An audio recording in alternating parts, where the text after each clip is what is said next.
This is Anthony with True Diamond Heart, continuing our video series, Love, Truth. We're speaking of the love of truth, continuing our last video, which is part of the series. We spoke of the love of truth as being the acceptance of, the embracing of reality, of what is. To love the truth is to free ourselves from all stress, all conflict. All conflict. Think about what anger is. Anger is a failure to accept reality. We are mad because reality she did not behave the way I wanted her to. The traffic did not behave the way I wanted it to. The store didn't have what I wanted. Reality didn't conform to what I want. Who am I? Well, that's the problem. We're going to get deeply into that. Who I think I am and who I really am. I being you.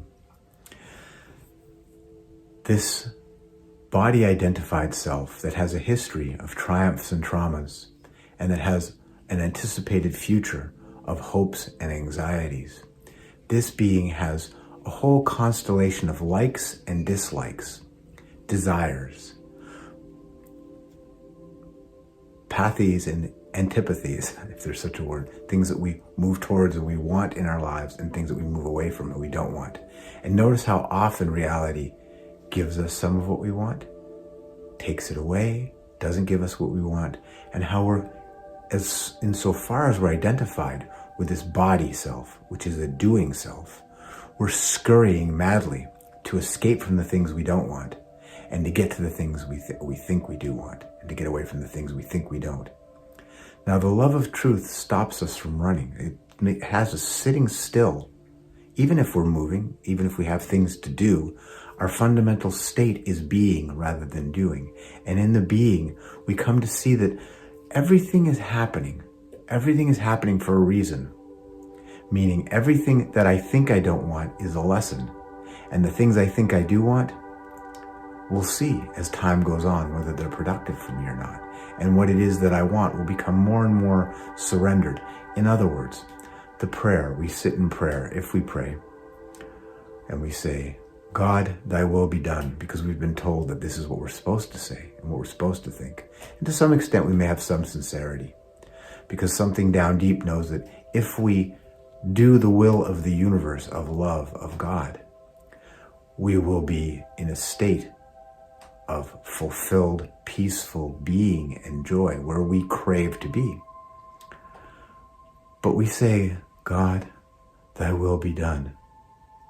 Cure my brother, his leg is hurting, and give me a better job, a promotion. And I'm really want to be able to work things out with my wife or my husband. And I'm so mad at this person. Let them see how they were wrong. And do you see how we say, thy will be done? And then we start telling reality, which is God. God is all that is God. Start telling reality how it needs to conform to what we want, my will, or my little body embodied self's will. This is not the love of truth. This is the love of the small self. There's only one idol in the world. The only false idol is the self. The idea of self. The idea of who I think I am and who I think others think I am. And when we're serving that, we're in unhappiness, dis-ease, unease, and franticness. As much as we may think we're getting away with it, we're not. You can tell by the way our relations are unstable, by the way we can't sleep, by the way we have all kinds of little chronic things creeping up on us, and so many other things.